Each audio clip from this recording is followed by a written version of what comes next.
अंधे कत्ल का पुलिस ने किया खुलासा, पत्नी ही निकली मास्टरमाइंड, प्रेमी सहित 4 गिरफ्तार। नागदा जावरा हाईवे पर मिली युवक की लाश का मामला हत्या का निकला। पत्नी ने ही अपने प्रेमी के साथ मिलकर पति को मौत के घाट उतारा था। पुलिस ने पत्नी और प्रेमी सहित 4 लोगों को गिरफ्तार किया है। 2 फरवरी की रात को नागदा बिरला ग्राम पुलिस में नागदा जावरा हाईवे मार्ग पर स्थित वीरियाखेड़ी गांव से अकबर नामक युवक की खून से सनी हुई लाश जब्त की थी। पोस्टमार्टम रिपोर्ट के बाद पुलिस ने हत्या का मामला दर्ज करते हुए जांच पड़ताल शुरू की। इस दौरान कॉल डिटेल और अन्य सबूत के आधार पर पुलिस ने मामला सुलझा लिया। आज पुलिस कंट्रोल रूम में एडिशनल एसपी नीतीश भार्गव ने हत्याकांड का खुलासा करते हुए बताया कि मृतक की पत्नी ने अपने प्रेमी मुश्ताक के साथ मिलकर हत्या की योजना बनाई थी, जिसे मुश्ताक ने अपने क्लीनर जितेंद्र और शाहरुख के साथ मिलकर अंजाम दिया।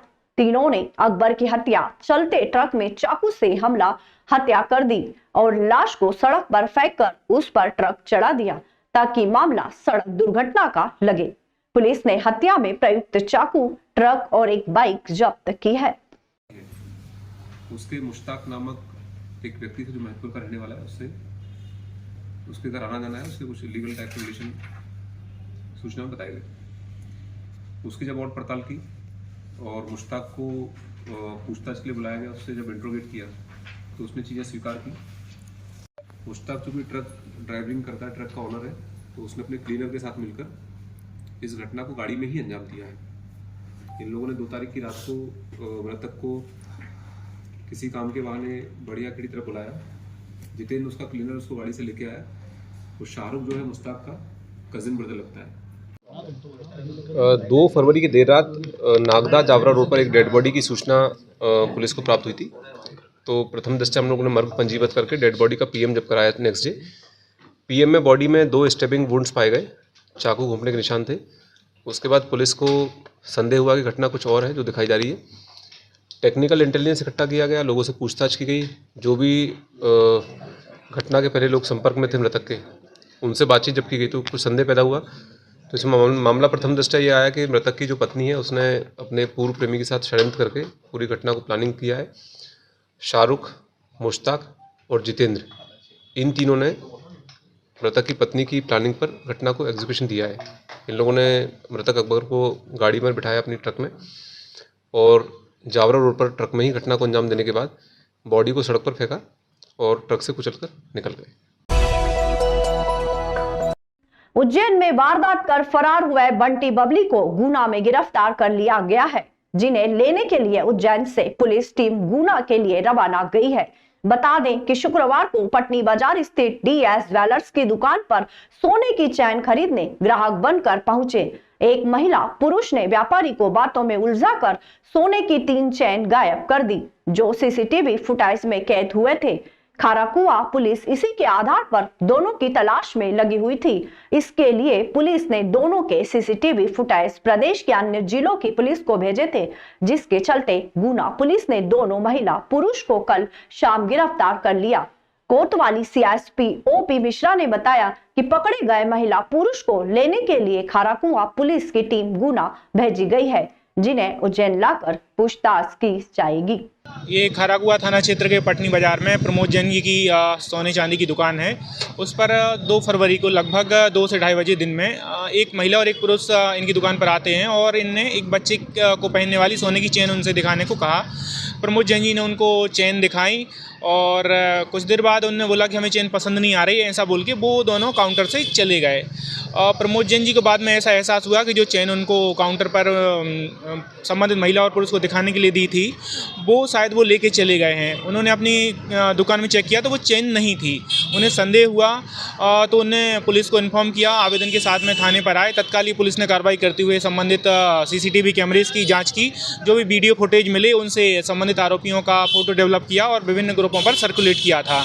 और पुलिस के द्वारा सर्कुलेट की गई जानकारी के आधार पर आज गुना से फ़ोन आया कि जो आरोपी आपके द्वारा बताए जा रहे हैं वो गुना में पकड़े गए हैं, तो आप अपनी टीम भेजिए। तो उनकी जानकारी के आधार पर थाना खाराकुआ से 3 सदस्यों की एक टीम बना करके गुना के लिए रवाना कर दी गई है और संबंधित आरोपियों को आइडेंटिफाई करने के बाद उनको गिरफ्तार किया जाएगा और उनसे माल मसरूक़ उनसे बरामद किया जाएगा। उज्जैन फिर बनाएंगे Guinness book of world record. लाखों दीपक से फिर रोशन हो गए शिप्रा के घाट। शिव ज्योति अर्पणम महोत्सव की बैठक में लिया निर्णय।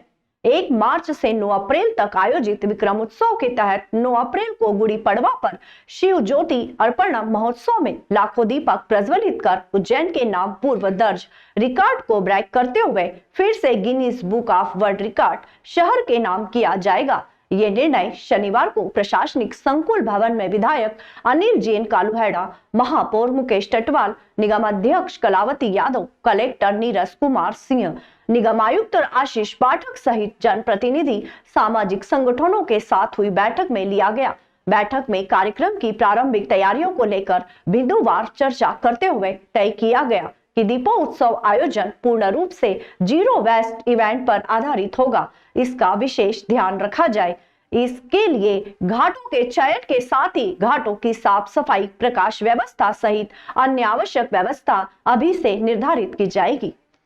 माननीय हमारे मध्य प्रदेश के यशस्वी मुख्यमंत्री आदरणीय डॉक्टर मोहन यादव जी के नेतृत्व में इस वर्ष हम विक्रम मेले का आयोजन कर रहे हैं, जो हमारे शिवरात्रि से लेकर के गुड़ी पड़वा तक चलेगा। इस व्यापार मेले में के अंतर्गत ही हम गुड़ी पड़वा पर शिव ज्योति अर्पण का कार्यक्रम भी करने जा रहे हैं। इसमें हम इस वर्ष 25 लाख दीप प्रज्वलित करेंगे, जो हमारी माँ शिप्रा के सुनेरी घाट से लेकर के भूगी माता के घाट के आगे तक हम दीपों को लगाएंगे। आज भी माननीय मुख्यमंत्री जी के निर्देशों के अनुक्रम में हम लोग गुड़ी पड़वा, जो उज्जैन का गौरव दिवस भी है, उस दिन हम छिप्रा के घाटों पे दीपोत्सव का प्रोग्राम करने जा रहे हैं।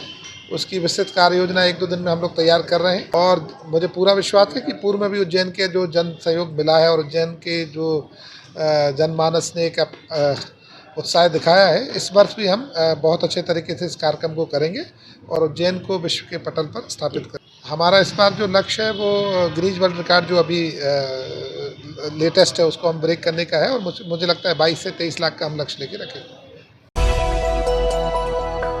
समर्थन मूल्य पर गेहूं खरीदी के लिए 5 फरवरी से किसानों का पंजीयन शुरू होगा। इसके लिए जिले में 147 किसान पंजीयन केंद्र निर्धारित किए गए हैं। रबी विपणन वर्ष 2024-25 में समर्थन मूल्य पर गेहूं उपार्जन हेतु किसान पंजीयन के संबंध में राज्य सरकार द्वारा विस्तृत निर्देश जारी किए हैं। किसान पंजीयन कार्य सुचारू रूप से संचालन करने के लिए जिला उपार्जन समिति द्वारा गत दिवस आयोजित बैठक में लिए गए निर्णय अनुसार उज्जैन जिले में समर्थन मूल्य पर गेहूं उपार्जन के लिए 5 फरवरी से किसानों का पंजीयन होगा। किसानों का पंजीयन उज्जैन जिले में निर्धारित 147 किसान पंजीयन केंद्र निर्धारित किए गए हैं। 147 किसान पंजीयन केंद्र निर्धारित किए गए हैं। उज्जैन तहसील में 19, खाचरोद में 20, घटिया में 17, झारड़ा में 8, तराना में 8, नागदा में 15, बड़नगर में 35, महिदपुर में 12, माकड़ोन में 13 किसान पंजीयन केंद्रों का निर्धारण किया गया है। जिला आपूर्ति नियंत्रक नुहजत बकई ने जानकारी देते हुए बताया कि उक्त निर्धारित पंजीयन केंद्रों पर जिले के समस्त राजस्व अनुविभागीय अधिकारियों, कृषि, सहकारिता इत्यादि विभागों के अधिकारियों से अनुरोध किया है कि केंद्रवार पृथक पृथक नोडल अधिकारी की ड्यूटी लगाएं।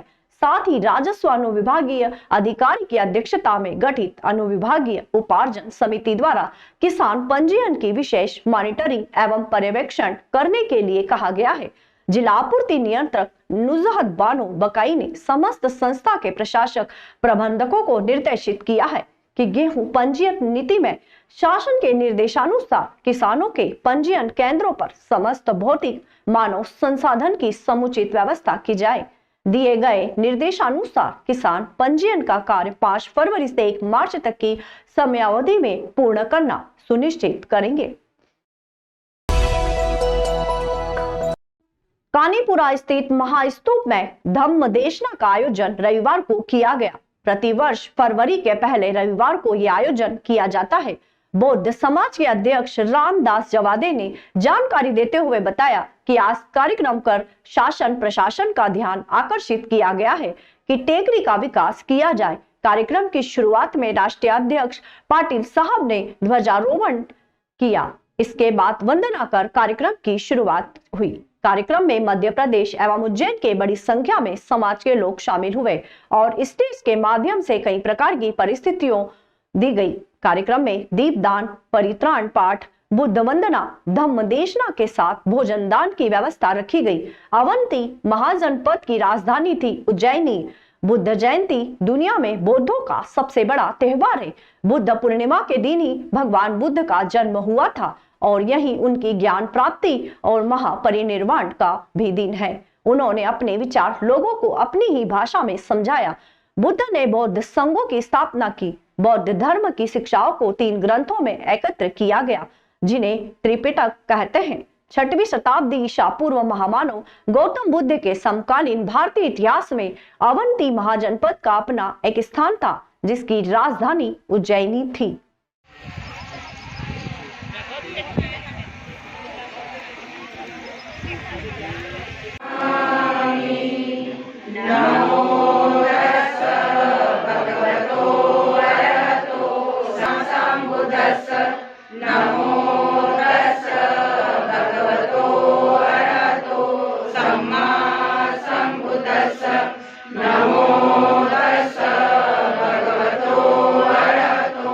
भारतीय बौद्ध महासभा के नेतृत्व में ये 12 साल से विगत प्रोग्राम चल रहा है और इस साल हमने सीएम को आमंत्रित करा था। उन्हें आश्वासन भी दिया था कि हाँ मैं आऊँगा। हो सकता किसी कारणवश नहीं आ पाए या आ भी सकते। और राष्ट्रीय अध्यक्ष, प्रदेश कार्यकारिणी, ये पूरी हमारा भारतीय बौद्ध महासभा को पूरा सपोर्ट करके इस प्रोग्राम को सफल बनाते हैं। और मैं यही चाहूँगा कि ऐसा इनका राष्ट्रीय नेतृत्व का हमारे पर आशीर्वाद बना रहे। प्रोग्राम का कहने का मतलब ये है कि प्रोग्राम हम क्यों करते हैं। हम शासन प्रशासन का ध्यान आकर्षित कर ये टेकड़ी का विकास करना चाहते हैं कि शासन अपने स्तर पे ले, जैसा कि सांची में है, बौद्ध गया पे, अन्य जगह पे तो वो विकास होगा तो देश विदेश से पर्यटक आएंगे और यह विकास होगा तो उसकी आय भी बढ़ेगी और शहर का भी उत्थान होगा। जैसा हर साल की तरह प्रोग्राम हर साल करते हैं, कभी हम यहाँ पे ध्वजारोहण करा हमारे राष्ट्रीय अध्यक्ष चंद्रमोदी पाटिल साहब के द्वारा, और बंटी जी ने वंदना ली, पूजा पाठ करी, वंदना करी, और अभी इसके बाद अभी मंच का प्रोग्राम होगा। ये बड़ी खुशी की बात है। The Buddhist society of India Ujjain शाखा उज्जैन के तत्वाधान में और हमारी महिला मंडल जो बुद्धिस्ट सोसाइटी से जुड़ी हुई है, उनके सहयोग से यहाँ पर प्रतिवर्ष यहाँ पर ये मेले का आयोजन होता है। ये जो वैश्य टेकड़ी है, ये वैसे एक्चुअल टेकड़ी नहीं, ये स्तूपा है उस समय में बना हुआ, क्योंकि सम्राट अशोक जो यहाँ पे वाइसराय थे, उन्होंने यहाँ का पुनरुत्थान किया था। और तब से लेकिन जो आर्कोलॉजिकल डिपार्टमेंट है, आपको विदित होगा कि 100 मीटर के आसपास कोई निर्माण नहीं होना चाहिए था, लेकिन यहाँ पे ये पूरी खेती है, लोगों की खेती है। हमने शासन से मांग भी की है कि उनको मुआवजा देकर यहाँ पर ये पूरा सुरक्षित किया जाए, पूरा फेंसिंग किया जाए, ताकि उसमें जो क्षति ना हो, क्योंकि अगर उत्खनन करेंगे तो और भी सारी चीज़ें यहाँ पर निकलेगी। जैसे महिदपुर में जो अपना रखा हुआ है, बहुत सारा यहाँ का उत्खनन है।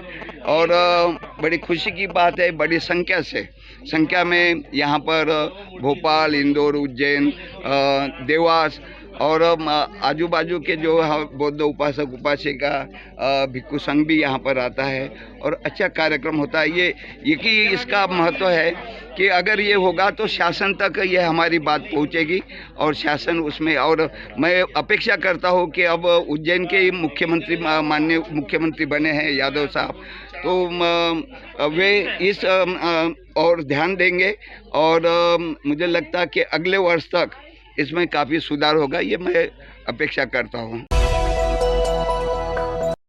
उज्जैन जिले में अब कुछ दिन बाद ही गेहूं की फसल किसानों की आने वाली है और किसान अपनी गेहूं की फसल को बेचने के लिए पहुंचेंगे। वहीं बड़नगर कांग्रेस के पदाधिकारी रामलाल माली का कहना है कि विधानसभा चुनाव के दौरान किसानों से कहा गया था कि किसान की गेहूं की फसल में मूल्य वृद्धि की जाएगी, और अब जब मध्य प्रदेश के मुख्यमंत्री मोहन यादव खुद किसान परिवार के बेटे हैं, खेती किसानी करना इस समय किसानों के लिए बेहद ही महंगा साबित हो रहा है। मूल्य वृद्धि बढ़ी हुई है। कृषि उपयोग में आने वाले खाद, बीज, कृषि वाहन और डीजल ऑयल सहित कृषि उपयोग में आने वाले सभी मटेरियलों का दाम बढ़ा हुआ है। तो अब किसान के गेहूं के फसल की भी मूल्य वृद्धि किसान पुत्र मध्य प्रदेश के मुख्यमंत्री मोहन यादव जी को करना चाहिए। जो चुनाव के समय किसानों से वादा किया गया था वह पूर्ण होना चाहिए। गेहूं की फसलों में क्या है कि किसानों को जो खर्च है वो बहुत ज़्यादा होने लगता है। आकाई जोताई बोई डीजल पानी के लिए इससे बहुत सारी महंगाई है। तो ये जो भाव है ये उसके लिए नाकाफ़ी है। हमारे क्षेत्र, हमारे प्रदेश के मुख्यमंत्री जी भी एक किसान पुत्र हैं, वो भी ज़मीन वाले हैं। कितना खर्चा होता है क्या होता है, लेकिन वर्तमान में जो भाव है वो बिल्कुल कम है। किसानों को उनका हक और उनका पैसा पूरा मिलना चाहिए। जबकि भारतीय जनता पार्टी ने चुनाव में ये वादा किया था किसान से, अगर हमारी सरकार बनती है तो हम 2700 रुपये क्विंटल खरीदेंगे, लेकिन ये नहीं खरीदना। मैं हमारे जो लोकप्रिय मुख्यमंत्री मोहन जी यादव साहब हैं वो सब बातें जानते हैं, क्योंकि वो भी किसान हैं। तो किसानों को कितना खर्चा आता है, कितनी लागत लगती है, इसलिए मैं ये चाहता हूँ, निवेदन करना चाहता हूँ कि वो किसानों की तरफ देखे, किसानों को उचित भाव दिलाया जाए ताकि किसान मजबूत हो और अपना प्रदेश भी मजबूत हो।